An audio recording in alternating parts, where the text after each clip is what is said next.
जय श्री कृष्ण। भक्त शिरोमणि श्री हनुमान जी की कृपा से मैं संध्या रानी श्री रामचरितमानस के बाल कांड में आप सभी भक्तजनों को आमंत्रित करती हूँ। धनुष भंग हो चुका है। सीता जी ने श्री राम जी के गले में जयमाला पहना दी है। उसी मौके पर शिव जी के धनुष का टूटना सुनकर भृगुकुल रूपी कमल के सूर्य परशुराम जी आए। इन्हें देखकर सब राजा सोचा गए, मानो बाज के झपटने पर बटेर छिप जाते हों। गोरे शरीर पर विभूति बड़ी फब रही है। विशाल ललाट पर त्रिपुंड विशेष शोभा दे रहा है। सिर पर जटा है। सुंदर मुखचंद्र क्रोध के कारण कुछ लाल हो आया है। भौहें टेढ़ी और आंखें क्रोध से लाल हैं। सहज ही देखते हैं तो भी ऐसा जान पड़ता है मानो क्रोध कर रहे हैं। बैल के समान ऊंचे और पुष्ट कंधे हैं। छाती और भुजाएं विशाल है। सुंदर यज्ञोपवीत धारण किए, माला पहने और मृग चर्म लिए हैं। कमर में मुनियों का वस्त्र है। 2 तरकस बांधे हैं। हाथ में धनुष बाण और सुंदर कंधे पर फरसा धारण किए हैं। वे शांत है परंतु करनी बहुत कठोर है। स्वरूप का वर्णन नहीं किया जा सकता। मानो वीर रसी मुनि का शरीर धारण करके जहाँ सब राजा लोग हैं वहां आ गया हो। परशुराम जी का भयानक वेश देखकर सब राजा भय से व्याकुल होकर उठ खड़े हुए। पिता सहित अपना नाम कह कहकर सब दंडवत प्रणाम करने लगे। परशुराम जी हित समझकर भी सहज ही जिसकी ओर देख लेते हैं वह समझता है मानो मेरी आयु पूरी हो गई।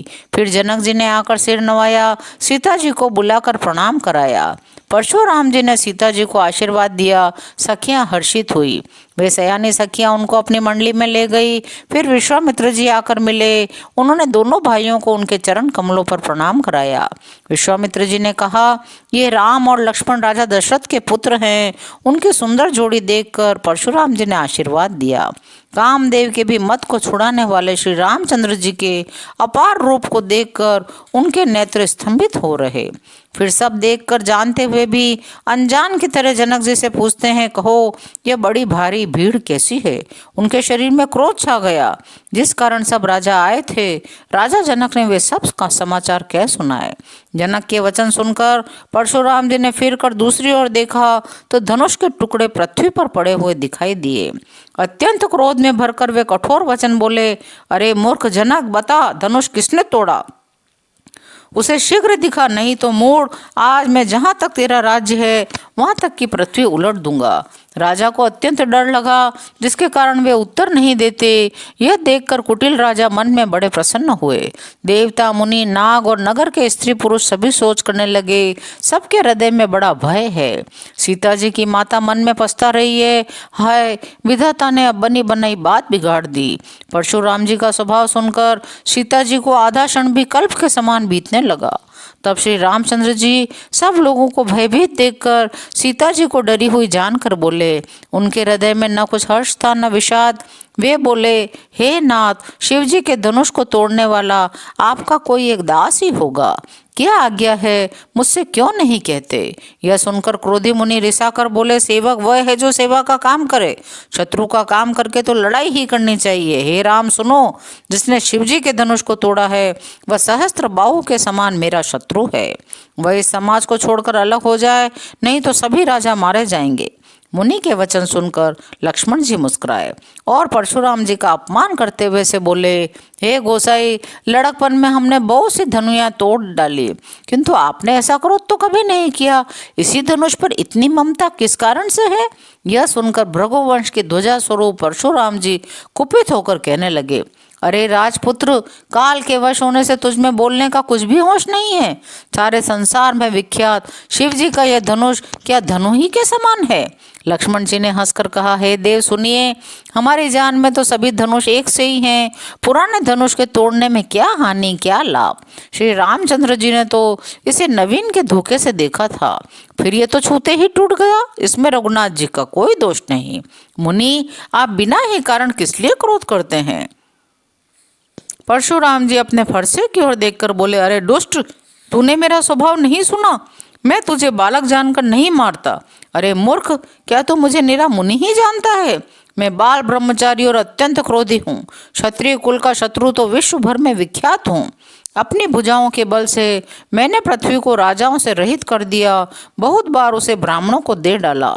राजकुमार, सहस्त्र बाहु की भुजाओं को काटने वाले मेरे इस फरसे को देख। अरे राजा के बालक, तू अपने माता पिता को सोच के वश न कर।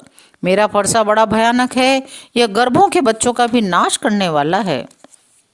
लक्ष्मण जी हंसकर कोमल वाणी से बोले, अहो मुनीश्वर तो अपने को बड़ा भारी योद्धा समझते हैं, बार बार मुझे कुल्हाड़ी दिखाते हैं, फूंक से पहाड़ उड़ाना चाहते हैं। यहाँ कोई कुमड़े की बतिया नहीं है जो तर्जनी उंगली को देखते ही मर जाती है। कुठार और धनुष बाण देखकर ही मैंने कुछ अभिमान सहित कहा था। भृगुवंशी समझकर और यज्ञोपवीत देखकर तो जो कुछ आप कहते हैं उसे मैं क्रोध को रोककर सहन कर लेता हूँ। देवता, ब्राह्मण, भगवान के भक्त और गौ, इन पर हमारे कुल में वीरता नहीं दिखाई जाती, क्योंकि इन्हें मारने से पाप लगता है, इनसे हार जाने पर अपकीर्ति होती है। इसलिए आप मारें तो भी आपके पैर ही पड़ना चाहिए। आपका एक एक वचन करोड़ों वज्रों के समान है। धनुष बाण और कुठार तो आप व्यर्थ ही धारण करते हैं। धनुष बाण और कुठार को देखकर मैंने कुछ अनुचित कहा हो तो उसे धीर महामुनि क्षमा कीजिए। यह सुनकर भृगुवंश मणि परशुराम जी क्रोध के साथ गंभीर वाणी में बोले, हे विश्वामित्र सुनो, यह बालक बड़ा कुबुद्धि और कुटिल है। काल के वश होकर यह अपने कुल का घातक बन रहा है। यह सूर्य वंश रूपी पूर्ण चंद्र का कलंक है। यह बिल्कुल उदंड, मूर्ख और निडर है। अभी क्षण भर में ही यह काल का ग्रास हो जाएगा।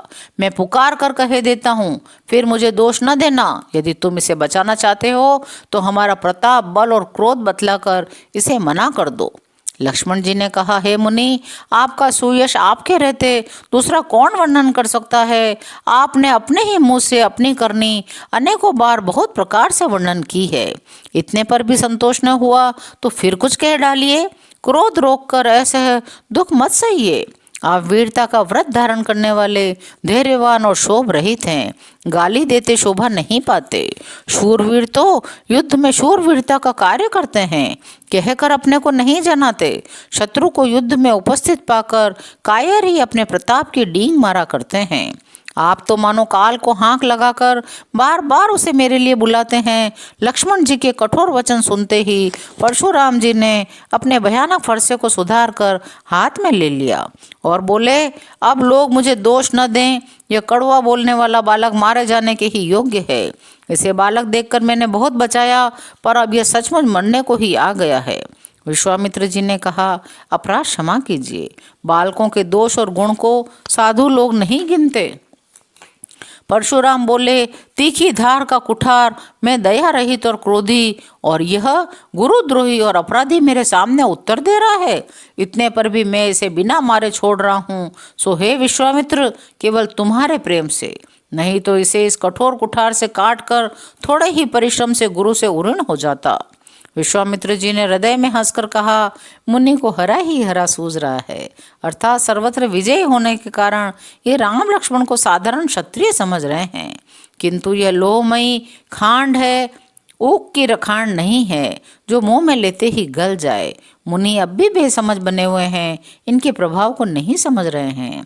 लक्ष्मण जी ने कहा, हे मुनि, आपके शील को कौन नहीं जानता, वह संसार भर में प्रसिद्ध है। आप माता पिता से तो अच्छी तरह ऋण हो ही गए, अब गुरु का ऋण रहा जिसका जी में बड़ा सोच लगा है। वह मानो हमारे ही मत्थे काढ़ा था। बहुत दिन बीत गए, इससे ब्याज भी बहुत बढ़ गया होगा। अब किसी हिसाब करने वाले को बुला लाइए तो मैं तुरंत थैली खोल कर दे दूं। लक्ष्मण जी के कड़वे वचन सुनकर परशुराम जी ने कुठार संभाला। सारी सभा हाय हाय करके पुकार उठी। लक्ष्मण जी ने कहा, हे भृगुश्रेष्ठ, आप मुझे फरसा दिखा रहे हैं, पर हे राजाओं के शत्रु, मैं ब्राह्मण समझकर बचा रहा हूँ। आज की कथा यहीं विराम लेती है। शेष अगले अंकों में। जय श्री राम।